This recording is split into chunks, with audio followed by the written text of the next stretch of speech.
When it comes to the financial aspect, when it comes down to players being all in and not being selfish, I think the Philadelphia Eagles are the best team, especially the players are the best players I've seen that really are all in it to win it in certain occasions. Okay, loyalty is really hard to come by in the NFL. And when players are holding out, trying to get their worth, trying to force the GMs of their teams to force their hand into paying them more money that maybe they think they're not, these GMs don't think that some of these players are worth it for their position, is a really interesting thing to talk about, especially the NFC East, which we're going to talk about right now, as me as being unbiased as possible in this video when it comes to the Cowboys, when it comes to the New York Giants, and what's really going on with some of these other teams right now.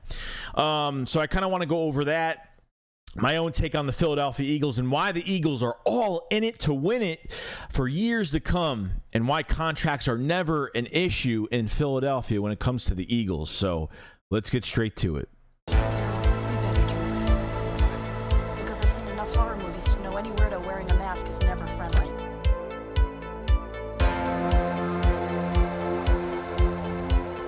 Yo, what is going on, guys? Hope everyone's having a fantastic day. So a few more days left. Eagles training camp is upon us. But in the meaning of, getting through this right now, appreciate everybody being here.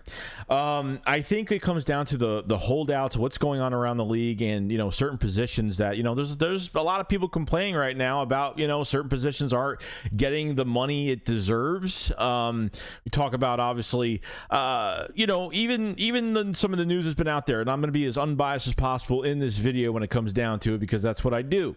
With Zack Martin wanting to hold out, and obviously, looking at the market for himself, is obviously one of the best guards in the league right now, and what he does is just fantastic. Probably the best offensive lineman that the Cowboys have right now, and the market value right now is a lot higher than what he expects, and he just thinks he has more value, and I think I think any of these players definitely deserve it. There's no doubt about it.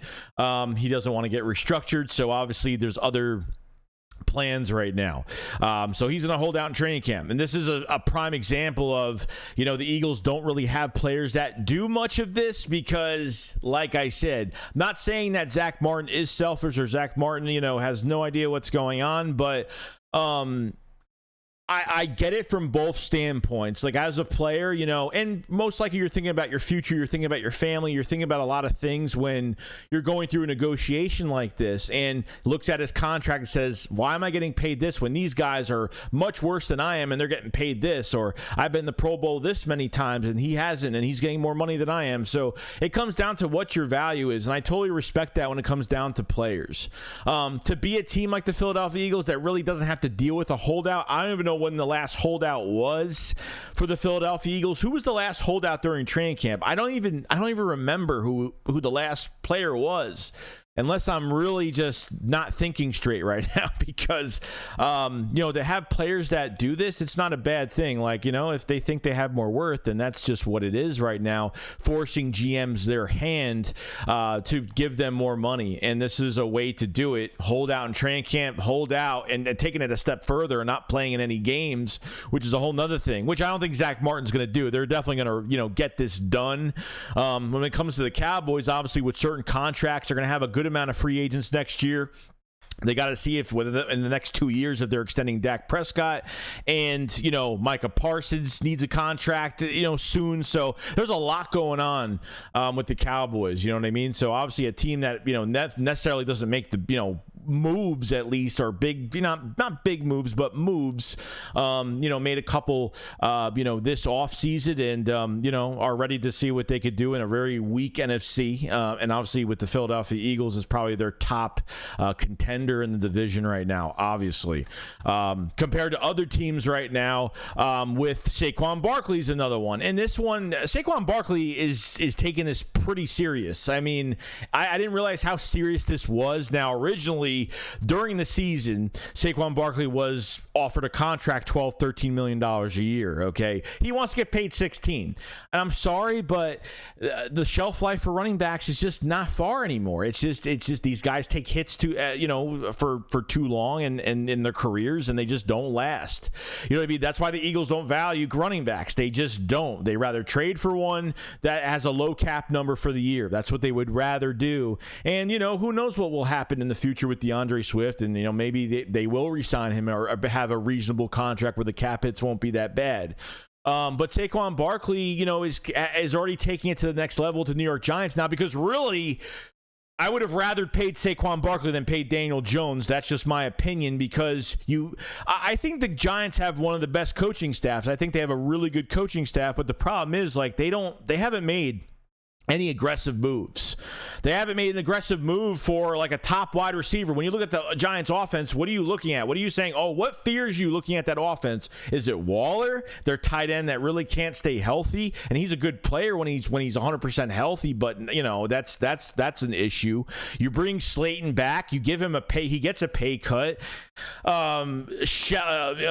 Shepard comes back. I mean, and he hasn't played a year and a half. I mean, there's nothing, you pay your quarterback Daniel Jones, and when you pay your quarterback, you put weapons around your quarterback. They did nothing. I mean, Hyatt's a good player that they drafted in the mid rounds, but I mean, is he going to actually do something this year? So I mean, when you look at that wide receiver core, the tight ends, there's nothing that fears you in that offense. Saquon Barkley is probably the best player in that offense, to be honest with you.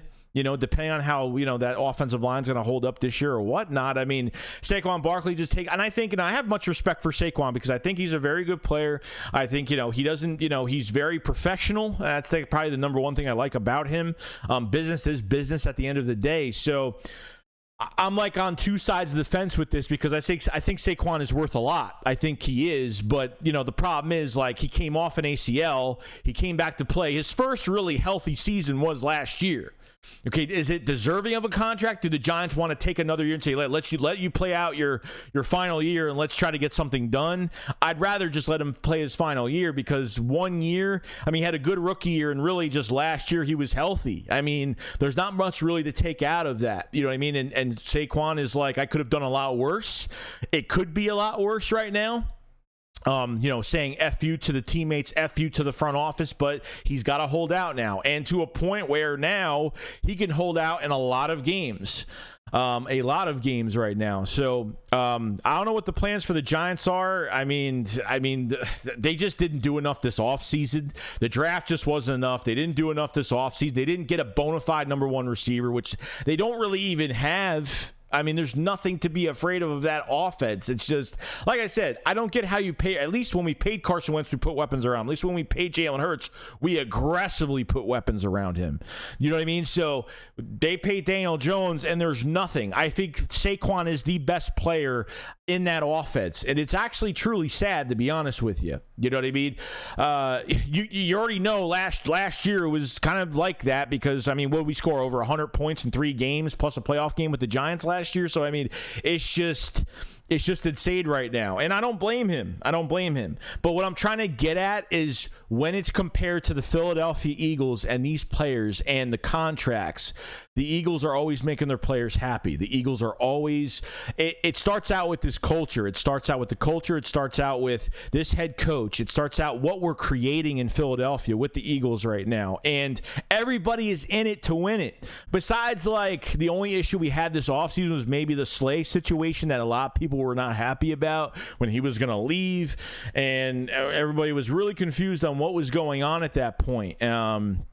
You know what I mean? So, and besides Chauncey Gardner-Johnson leaving, which I think both sides had both sides really were a big problem, not just one side to it. But when was the last player that really held out through training camp? I can't even remember. When a player is asked to get restructured, and players aren't forced to get restructured, players are asked, when is the time where a player is denying a restructure for the Philadelphia Eagles?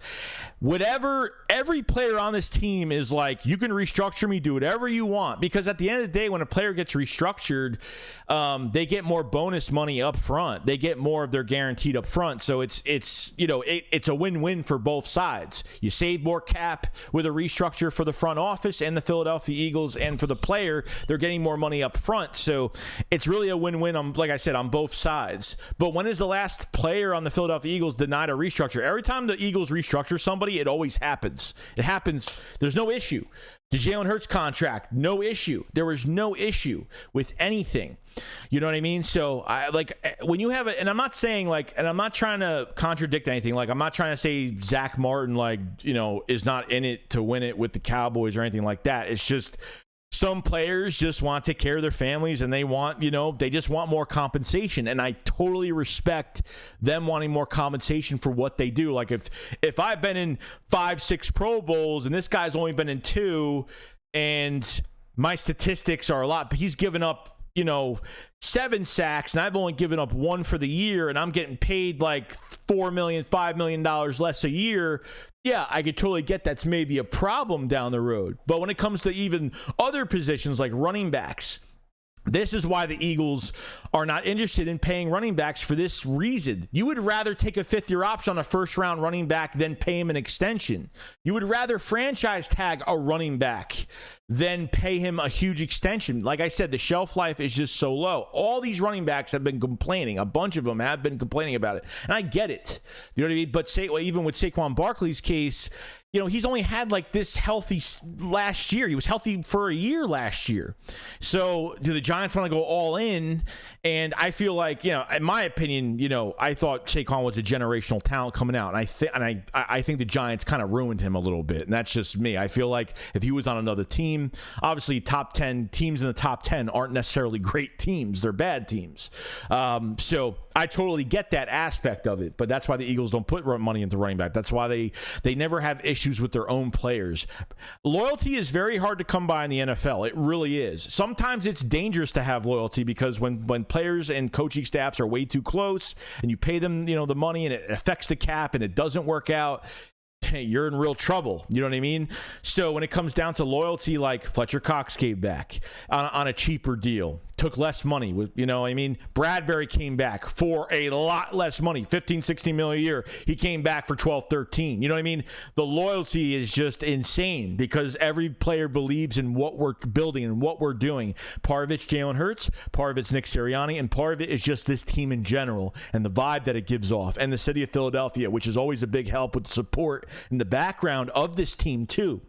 So I kind of just wanted to go over all of that because I just wanted to give you the difference in like what the Eagles are doing and what these other teams and certain players are holding out. And like I said, I have no issue with players holding out at all. And I just wonder why the Eagles never had this problem or why the front office never has problems with their own players, because I think part of it is they believe what we're doing is great and what we're building is great. And, you know, like, I'm not saying that there's going to be players that take like really like big pay cuts or anything like that, but you know, the Eagles, you know, it depends what your front office does, you know, with the cap space and what they do every year. Are they wasting too much money? Are they going in the free agency too much? Are they not drafting well? Because the less, you know, the more that you don't draft well, the more money you spend elsewhere in free agency, and you don't build a team through free agency. You never do that, and plenty of teams have done it. Some have been successful, one-year wonders, and some haven't. You know what I mean? So it just depends, but you definitely have to draft well every single year. But the Philadelphia Eagles, like I said, all in it to win big, and that's been the big, you know, the uprising of this team so far. Obviously, on top of drafting really well and good coaching and obviously good quarterback play and believing in your quarterback plus this whole team, yeah, it makes you want to play here. A lot of players want to play here now. We were the team that nobody wanted to play here. Nobody wanted to come to Philadelphia. So, you know, now everybody wants to play here now, especially offensively, you know, so I totally get that. But other than that, guys, let me know what you guys think, obviously, about the Zack Martin holdout, Saquon Barkley, what you think of that situation. Just those two teams, the NFC East, and just players that are holding out. What I want you to say in the comment section, what makes this team different than other teams when it comes down to contracts, when it comes down to no holdouts, why the Eagles are different in that area when it comes down to the players. I want to hear your dispute on that if you have one. I would really appreciate it. A few more days of training camp. If you last this long in this video, make sure you subscribe to the channel. Make sure you like the video as well for more Eagles content every single day. And I will see you guys on the next one. You guys have a fantastic weekend coming up. Peace out.